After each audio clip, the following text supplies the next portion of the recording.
Adelantarme un poquito. Quiero agradecerles, la verdad, por cada vasito de agua, por cada plato de comida, por cada bonita atención. Me sentí muy a gusto y estoy muy agradecido con ustedes. Así que, pues bueno, nada más quería comentarles esa parte. Sean bienvenidos todos. Nos alegra que estén aquí y vamos a empezar entonces con el tema de hoy. Y quiero hacerles una pregunta, no sé si en algún momento se lo han preguntado, pero la pregunta es, ¿cuál es el mayor atributo de Dios?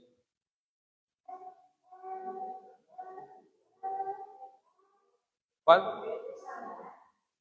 Su santidad. ¿Qué dicen los demás? El amor, misericordia. ¿Okay? Abran su Biblia. Isaías capítulo 6.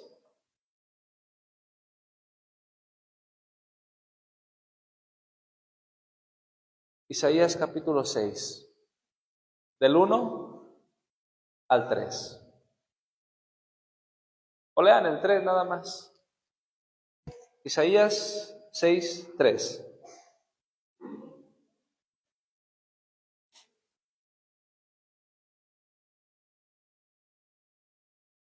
¿Lo tienen? ¿Alguien le puede dar lectura, por favor? ¿Qué dice? El uno al otro daban voces, santo, santo, santo, Jehová de los ejércitos. Toda la tierra está llena de su gloria. En teología, cuando se registra este tipo de frases, normalmente son 3 veces las que se repite una palabra, se le llama superlativo.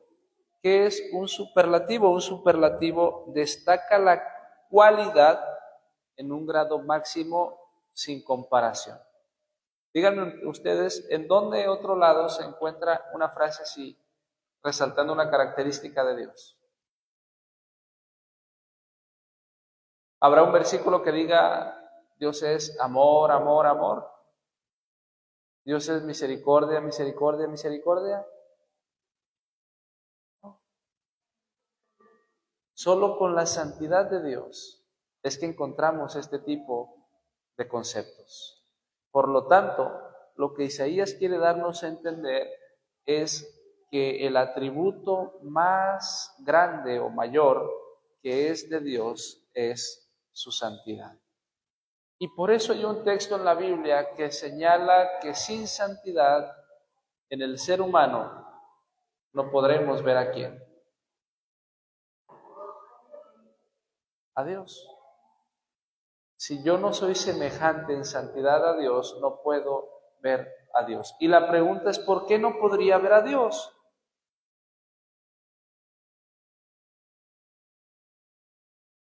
Y esto nos lleva a otra pregunta. ¿Hemos visto al Padre? ¿Qué dice la Biblia? Pero directamente al Padre. ¿Qué dice Juan? Nadie ha visto al Padre. Pero llegará el momento en el que podremos verlo. Pero si yo no comparto la característica mayor de Dios, entonces su poder no lo podré soportar. Su gloria, su santidad será insoportable para mí. Por eso es importante que cada uno de nosotros que ha conocido a Dios, que se ha entregado a Dios, viva en santidad.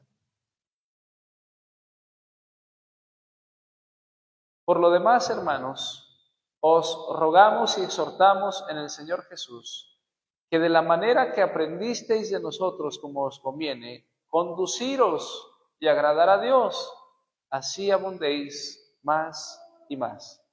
Porque ya sabéis qué instrucciones os dimos por el Señor Jesús, pues la voluntad de Dios es ¿qué cosa? Vuestra santificación, que os apartéis, y viene una lista entonces, fornicación, adulterio, glotonería, etcétera, etcétera. Pero entonces la voluntad de Dios es que yo me santifique o que yo tenga santificación en mi vida, que yo tenga santidad en mi vida. Ahora, otra pregunta. ¿Puedo santificarme yo mismo? ¿Qué dice la Biblia? ¿Puedo o no puedo?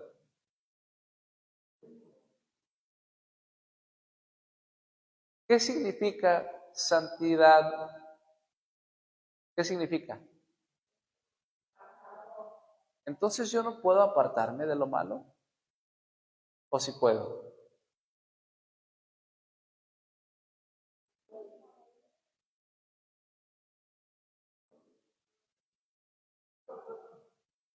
Fíjense bien. Una vez que ya vimos todos estos pasos del plan de salvación, decíamos ayer o ayer terminamos que ahora he merecido la salvación y la he recibido. La pregunta es, ¿de qué te salva Dios?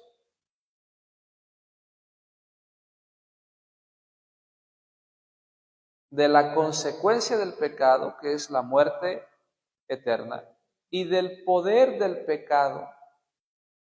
Es decir, cuando tú has recibido la salvación, significa que ya no hay más poder del pecado que esté gobernándote.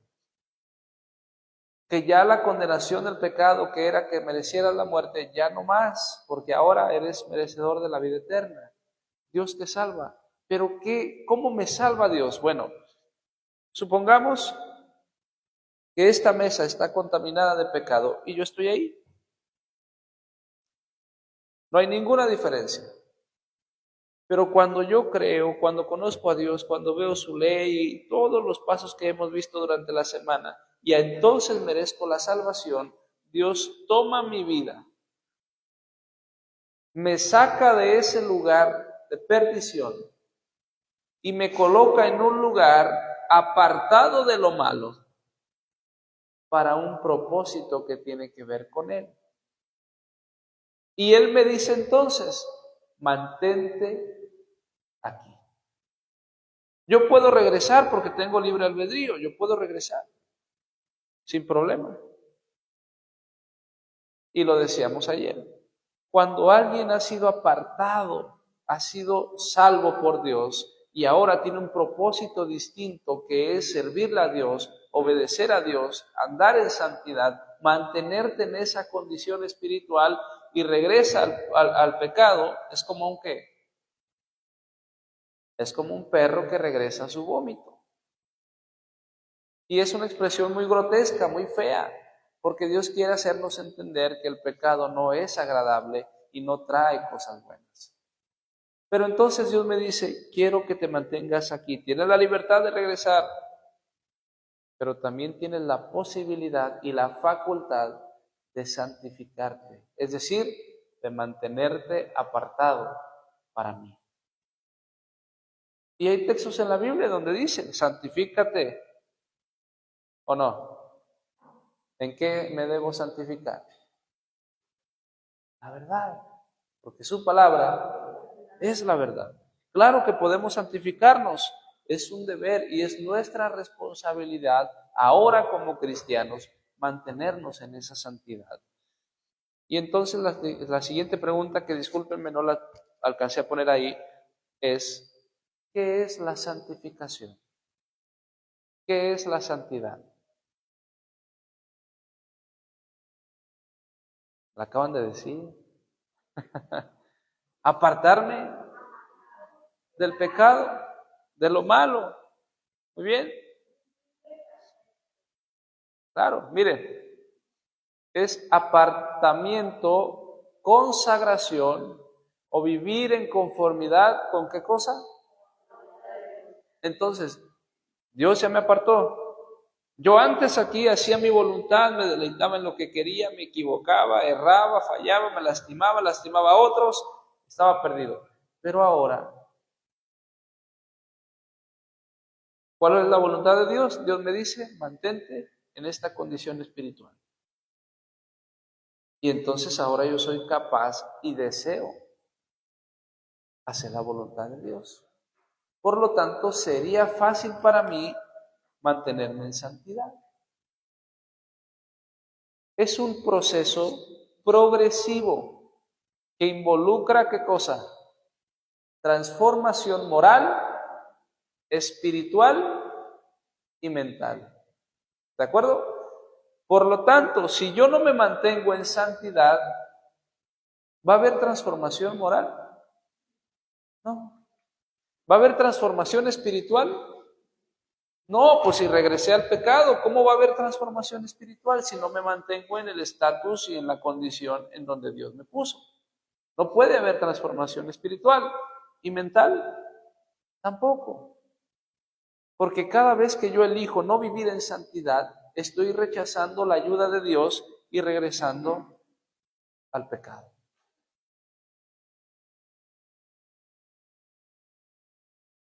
Apartados. Las citas que leímos también tenían esta palabra. ¿Qué es apartaros o abstenerse? Esto denota separación de prácticas pecaminosas y ¿qué cosa? Dedicación a Dios. Dedicas tu tiempo a Dios, dedicas tu trabajo a Dios, dedicas tu familia a Dios, dedicas tu persona a Dios, te dedicas a Dios. Todos aquellos que hemos comprendido la santidad, buscamos dedicarnos a Dios porque es lo mejor para el hombre. ¿Cuál es el principio de la sabiduría? ¿Y cuántos de aquí quieren ser sabios? ¿Pero qué es el temor de Jehová?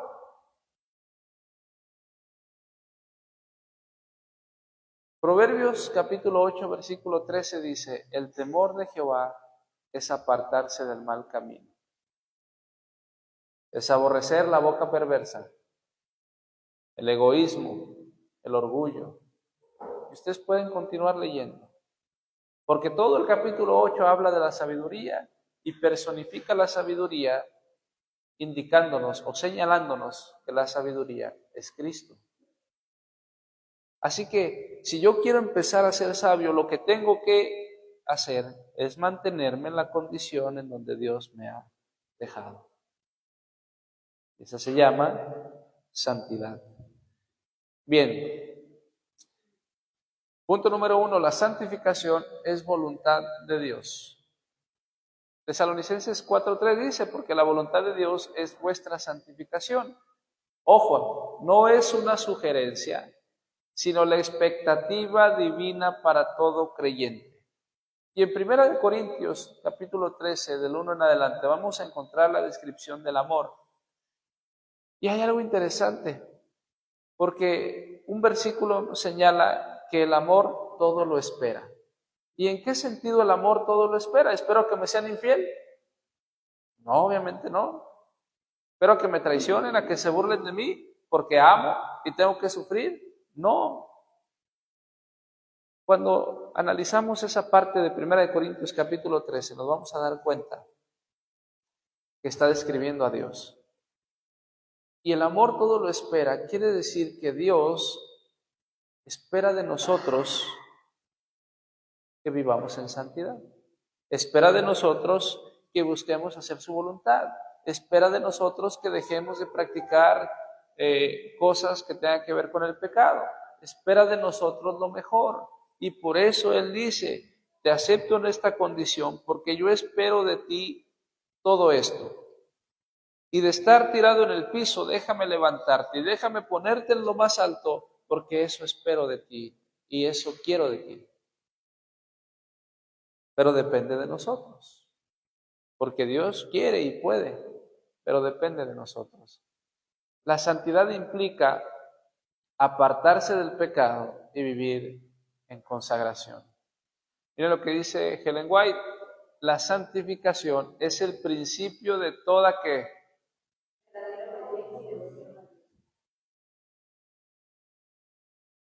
¿Cómo está tu devoción personal? ¿Qué tanto le obedecemos a Dios? Porque eso es el filtro para que yo pueda decir, ¿vivo en santidad o vivo en pecado? Dios llama a cada creyente a una vida separada del pecado para vivir para Él. Segundo punto, la santificación es un proceso cooperativo. Dios obra en nosotros y nosotros respondemos. Acuérdate, ya me aceptó, ya conozco su ley, ya me arrepentí, ya fui justificado, fui declarado inocente, fui perdonado, mis pecados fueron borrados, y entonces Dios obviamente está obrando en mi vida, y entonces, ¿qué es lo que tengo que hacer? Bueno, seguir dejando que Dios obre en nosotros. Y eso es lo que me da la facultad y la capacidad a mí de mantenerme en la condición espiritual donde Dios me dejó. Porque si yo dejo de decirle a Dios que siga obrando en mi vida, lo más fácil que va a hacer es que yo regrese al pecado a donde siempre anduve. Y no queremos eso, por eso hemos creído en el Señor, por eso nos hemos entregado a Él, por eso hemos buscado una vida nueva, ¿no es cierto? La santificación no ocurre de manera automática. Acuérdense, ayer vimos dos temas: la justificación y la regeneración.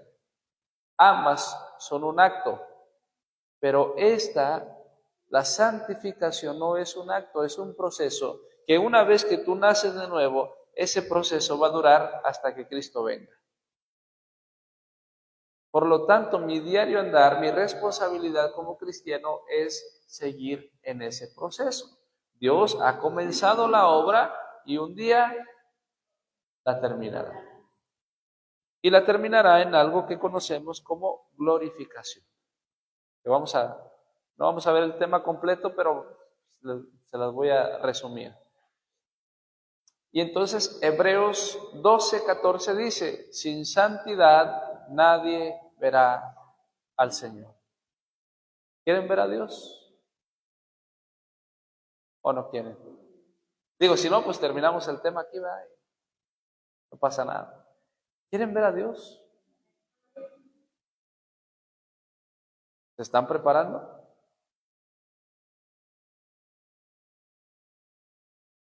Necesitamos la santidad para poder ver a Dios.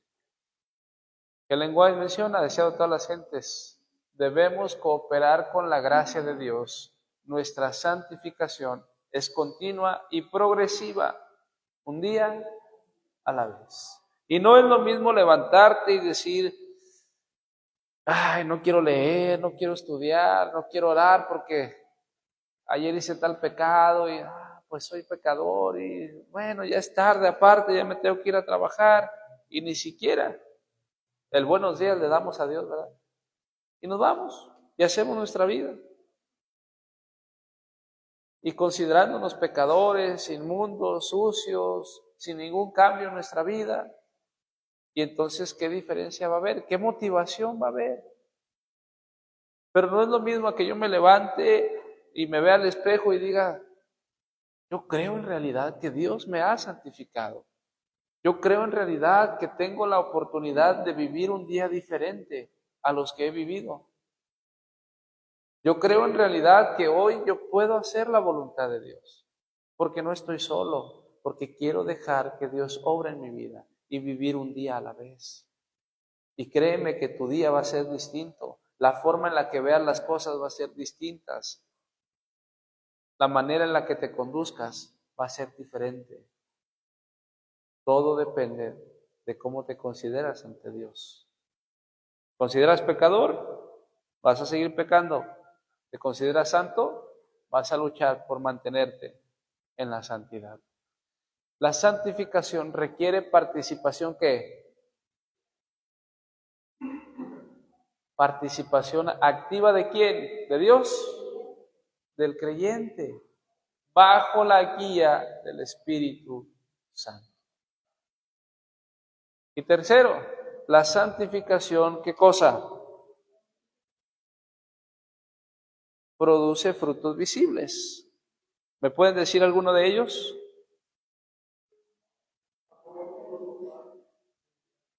El fruto del Espíritu, ¿verdad?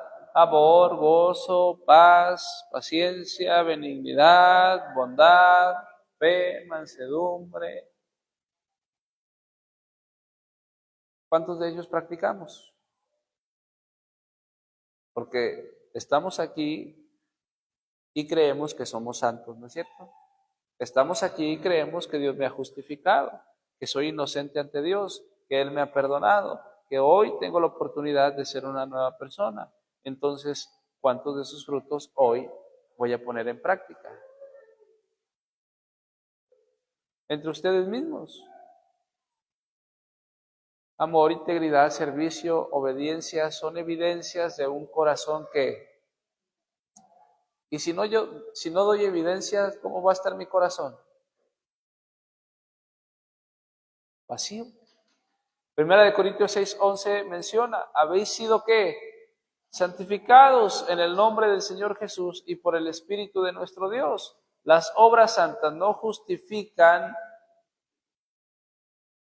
para ser declarado justo, pero evidencian la transformación interior del nuevo hombre. ¿De acuerdo? Así que, ¿cuántos creen eso, hermanos? ¿Cuántos creen en lo que dice Pablo a los Corintios? ¿No habéis sido santificados? ¿Crees en el Señor Jesucristo? ¿Dependes de Él? ¿Tienes fe en Él? Y dependes de lo que Él haga en tu vida, entonces tú has sido santificado.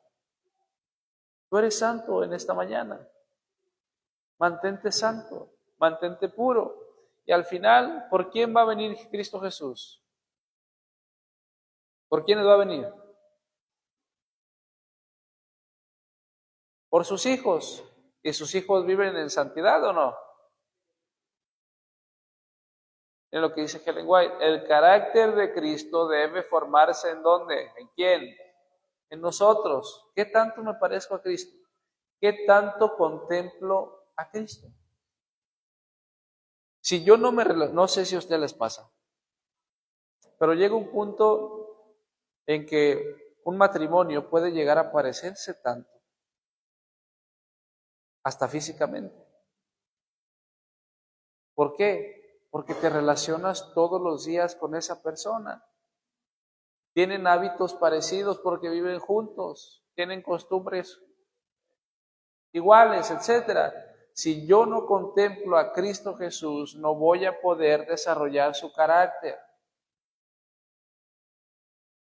Tengo que contemplar la vida de Cristo Jesús, para que entonces cuando haya una situación complicada o se presente una circunstancia, yo no actúe como Pedro, o yo no actúe como Satanás, sino que actúe como Dios porque sé cómo Él actuó en una situación parecida. Pero si no contemplo a Dios, no voy a saber cuál es el carácter de Dios, no me voy a estar relacionando con Él y mucho menos me voy a parecer a Él.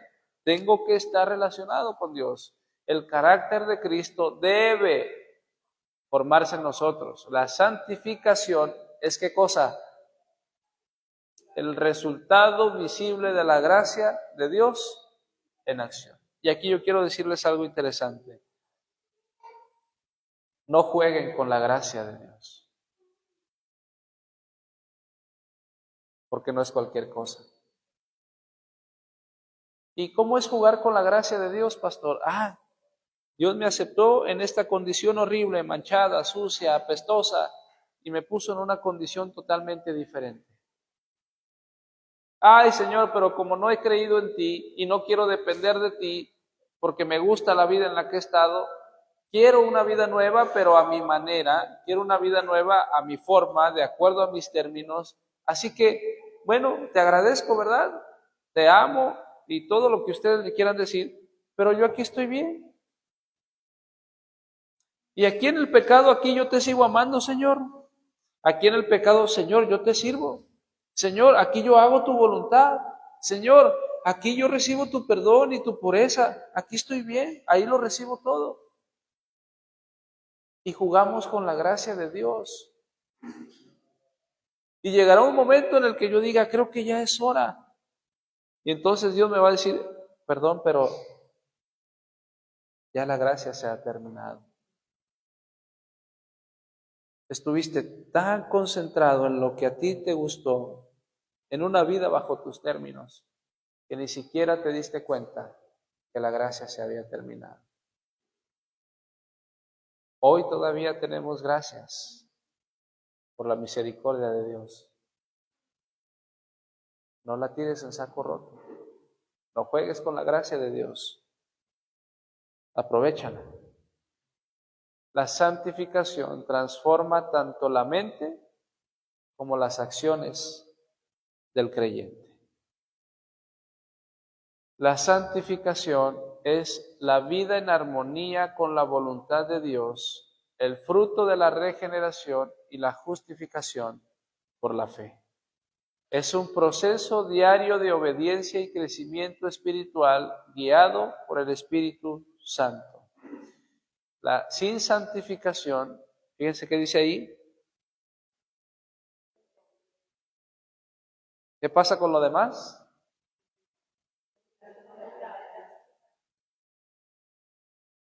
He sido justificado, he recibido la salvación, pero no me he mantenido en santidad. Entonces, esa fe por la cual yo fui declarado santo, por la cual fueron perdonados mis pecados, queda incompleta. Y si la fe es incompleta, Pablo dice que es muerta. Y si mi fe está muerta, entonces no dependo de Dios. Y mi vida sigue siendo igual.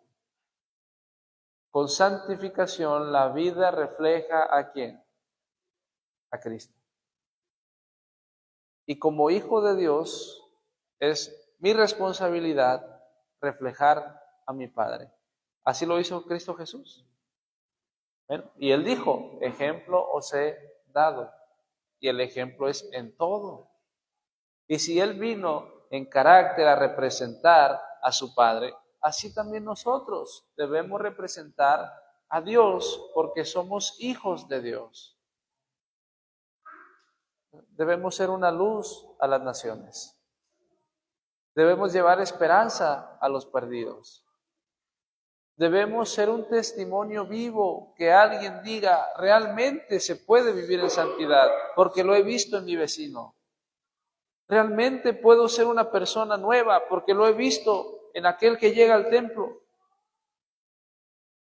¿A cuántos vecinos de aquí les has predicado? ¿A cuántos vecinos de aquí te has dado el tiempo de ir y decirle, vecino, no pido nada de usted, ¿me permite orar? ¿Para cuántos ha sido una luz que lleva bendición y buenas nuevas? Porque si no lo has hecho, entonces quiere decir que en tu fe hay un problema. Y no podemos seguir así. Cristo viene y viene pronto y no podemos de ninguna manera seguir así. Y por último, hermanos, bueno, casi último, la santificación es el proceso mediante el cual el creyente regenerado por el Espíritu Santo vive apartado del pecado y conforme a la voluntad de Dios, reflejando la imagen de Cristo. Así que, bueno, si somos santos, si hemos creído, si hemos vivido una regeneración o experimentado una regeneración en nuestra vida, hay que hacer lo demás para que entonces sea válida nuestra fe en Dios. Y por último, permite que su Santo Espíritu refine tu carácter y te guíe en obediencia. No es por fuerza propia, sino por gracia y cooperación. ¿Con quién? Diaria con Dios. Voy a terminar con lo siguiente. ¿Qué es la glorificación, hermanos?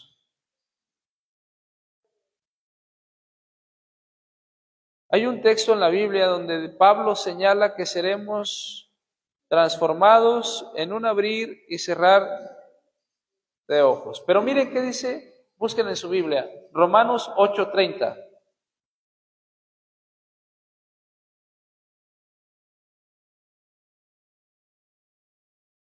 ¿Qué dice? Léanle ahí, Romanos 8:30.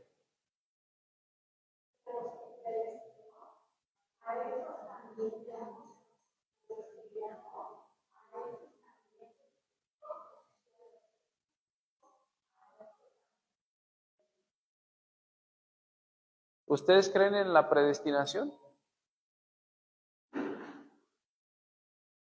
¿Qué es la predestinación? ¿Qué es predestinación?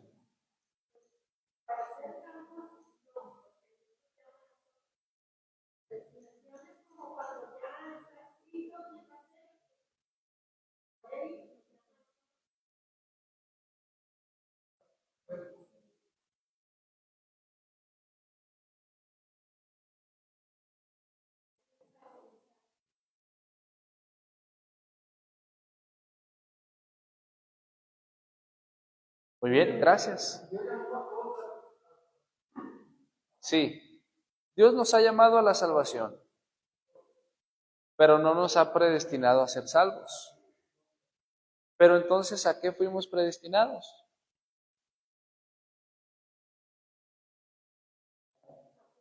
A santidad. ¿Cuáles son cuál es la característica del pueblo de Dios? Santos. Y entonces Dios dice, yo volveré por un pueblo sin mancha, nación santa, pueblo adquirido por Dios, alguien que ande en la ley porque guarda los mandamientos. He aquí la paciencia de los santos. ¿No es cierto? Y tienen el testimonio de Jesús, tienen el carácter de Cristo, se parecen a Cristo. Y después en otro versículo llega y dice, vengo a ustedes y os tomaré a mí mismo porque son parecidos a mí, porque tienen parte de mi carácter, porque su fe ha sido verdadera. Por lo tanto, yo soy predestinado a ser santo, es decir, Dios me ha elegido a mí para que viva en santidad. A todos. Es un deber humano, no solamente cristiano, humano. Y a los que llamó, a estos también justificó. Y a los que justificó, a estos también ¿qué? La glorificación es la obra que Dios hace y completará en sus hijos, perfeccionándolos y exaltándolos a semejanza de Cristo. ¿Se acuerdan de la definición que les compartí sobre la perfección? ¿Qué es el perfecto? Es tener las características adecuadas para un propósito específico. ¿Y cuáles son las características adecuadas que yo necesito tener? Bueno, un carácter como el de Cristo, que refleja santidad, justicia y una vida sin pecado. Esas son las características. ¿Y cuál es el fin al cual debo llegar o al cual debo cumplir? ¿Se acuerdan que en la Biblia, en Génesis, dice que el hombre fue hecho ¿a qué? A imagen y semejanza de Dios. Cuando el pecado entró, ¿qué pasó con esa imagen y semejanza? Se distorsionó. Y ahora a mí me cuesta parecerme a Cristo. O vamos a ampliarlo un poquito más, que acabo todavía un poquito de tiempo. ¿A qué se refiere la Biblia cuando dice que el hombre fue creado a imagen y semejanza de Dios? ¿A qué se refiere con imagen?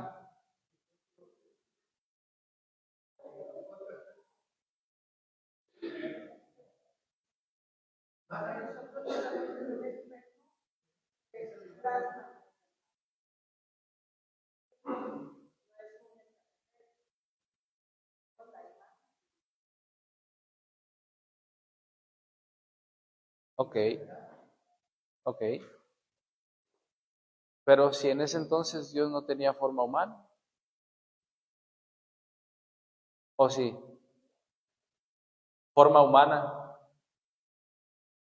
¿en qué sentido es la imagen?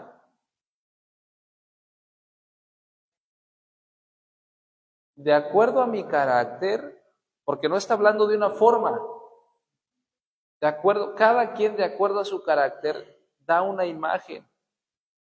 El Señor tiene un carácter débil y es explosivo con cualquier asunto. Y entonces yo formo una imagen del Señor y le pongo un título, ¿verdad? ¡Ay, el enojón! ¡Ay, el gruñón! Porque esa imagen da. Cuando la Biblia dice, tú fuiste hecho a imagen de Dios, tiene que ver con el carácter de Dios, no con una forma. Y fuiste hecho a semejanza, ¿en qué? En amor. Somos semejantes o éramos semejantes a Dios en un sentido de que teníamos la capacidad de amar. Tanto así que cuando entra el pecado, la escritora Helen White dice que cuando Adán y Eva ven que la primera hoja cae del árbol, lloraron. Tanta era la semejanza de ellos a Dios en amor, que con una simple hoja que cayó, lloraron. Ahorita lloramos cuando una hoja se cae de un árbol, hasta cortamos el árbol completo, ¿eh? Se ha distorsionado, nos hemos alejado de ser a imagen y semejanza de Dios. Pero entonces Cristo viene y te dice, mira, yo puedo poner en ti lo que necesita, las características para que esa imagen y esa semejanza puedan ser cumplidas o restablecidas nuevamente en ti. Y entonces durante ese proceso de la santidad, yo voy preparándome para que cuando Cristo Jesús regrese por segunda vez, pueda ser apto para ser glorificado. ¿Y qué es entonces la glorificación? Es simplemente la obra de Dios terminada. Ahora sí, tengo el carácter de Dios y tengo la semejanza de Dios en amor. Y a partir de ahí ya no habrá posibilidad de errar. Ya no habrá posibilidad de equivocarme. Todavía en la actualidad sí. Viviré en santidad y tropezaré. Y por eso la Biblia dice, abogado tenemos para con el Padre a Jesucristo el justo. No importa, tú sigue luchando, mantente en santidad y cuando tropieces, Dios estará ahí para seguir abogando por ti. Pero ese es el deseo de Dios. No es el deseo de Dios que yo viva practicando el pecado y jugando con la gracia de Dios y todos los días ir a Dios y decirle, perdóname, es que soy pecador. Otra vez. No funciona así. Estoy aquí, Señor, estoy aquí. De repente algo me tentó y caí.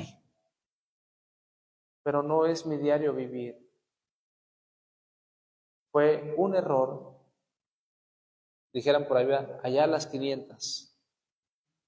Pero no es lo mismo a vivo en pecado y vengo a Dios allá a las 500. No funciona así. Sí, hermana. Ajá.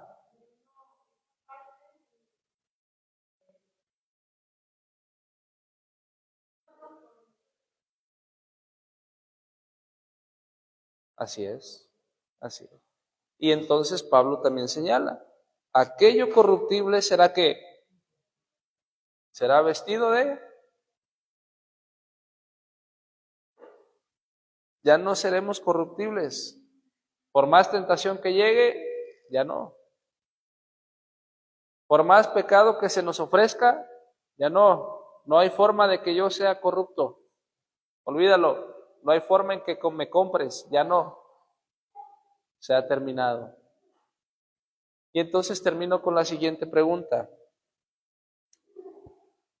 Si en un mundo perfecto, o bueno, si en un cielo, en un lugar perfecto, con la presencia de Dios, con seres angelicales, todos perfectos, sin pecado, si allí surgió el pecado, en la nueva vida, ¿qué va a impedir que yo vuelva a pecar? Porque la glorificación me da la condición que tenían Adán y Eva antes de haber pecado, pero tenían la posibilidad de volver a pecar. ¿Qué va a evitar que yo vuelva a pecar?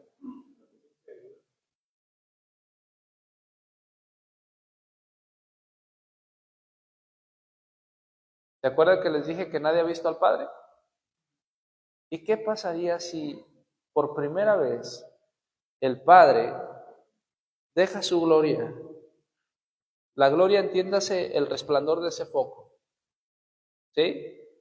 Yo veo el resplandor, yo veo el foco, pero no veo lo que genera la luz. ¿Ok? Pero si Dios dejase su gloria para que yo pudiese verle cara a cara, sin ningún velo, sin ningún brillo, directamente, ¿qué sucedería con el ser humano? Estarías viendo el amor en su plenitud, la santidad en su plenitud, la justicia en su plenitud, la misericordia en su plenitud. Todo lo bueno lo estarías viendo cara a cara. Y no creo que sea algo insignificante que tú digas, wow, pero no me asombró. Cuando veas a Dios, al Padre, a tu Creador, cara a cara, no volverás a tener el deseo de pecar. No volverás.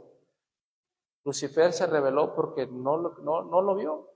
Él cubría su gloria, él cubría ese brillo, pero no le vio cara a cara. ¿Y sabes qué va a pasar en la segunda venida de Cristo? Apocalipsis 1 dice, el que es y que era y que ha de venir. Y en el griego original aparece, en ese mismo versículo, que en la traducción no está, aparece la palabra Theos, que se refiere a Dios el Padre.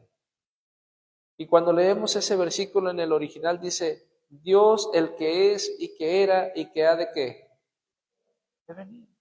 ¿Y sabes qué? Dios elige la segunda venida de Cristo Jesús como el momento especial para develarse y darse a conocer, no solo ante ti, ante todo el universo. Por eso la venida de Dios es gloriosa. Por eso ese evento es especial. Por eso no habrá ningún otro, porque por primera vez en todo el universo, aún los ángeles, todo el universo, conocerá por primera vez al Padre. Tremendo. ¿Se acuerdan de la parábola del hijo pródigo? ¿A quién representa el hijo pródigo? ¿A quién representa el Padre? ¿Y qué hace? ¿Por qué el Padre no lo esperó en casa? Ahí viene, aquí lo espero, ahí viene para acá. ¿Qué fue lo que hizo? No salió y fue a buscarlo, fue a encontrarlo. ¿Y por qué mi Padre Celestial no haría eso conmigo? Claro que lo hará. Claro que lo hará. Y entonces será un momento glorioso y maravilloso porque tu Padre estará ahí y te dirá, bienvenido a casa. Soy tu Padre. Te he esperado. He dado a mi Hijo por ti. Y hoy me gozo y celebraremos en una mesa que mide kilómetros, donde todos estarán sentados, los hijos de Dios, y celebrarán las bodas del Cordero. Yo quiero estar ahí. Quiero ver el rostro de mi Padre. Y para eso tengo que andar en santidad. Para eso tengo que creerle a Él. Para eso tengo que escuchar su voz. Para eso tengo que vivir en obediencia haciendo su voluntad. Para eso espero la segunda venida de Cristo Jesús. Así que, hermanos, agradezco porque Dios me ha dado el privilegio de poder compartir lo que he aprendido hasta ahora. Agradezco a Dios porque nunca dejamos de aprender y es algo maravilloso. Y agradezco a Dios porque espero que esto, tengo la certeza, tengo la esperanza de que estos temas sirvan para que su vida espiritual sea agradable al Señor. Así que por última vez quiero orar por ustedes. Vamos a hacer lo mismo. Vamos a poner el canto tema. Vamos a cantar el canto tema. Vamos a reflexionar en la letra del canto tema. Y cuando termine el canto, si me das otra vez el honor y el privilegio de orar por ti, para que todo lo que hemos visto a lo largo de esta semana sea una realidad en tu vida, Pásale al frente. Pásale al frente, aquí cerquita de mí, y permíteme ponerte en las manos del Señor. Vamos a entonar el canto y al final entonces hacemos la oración.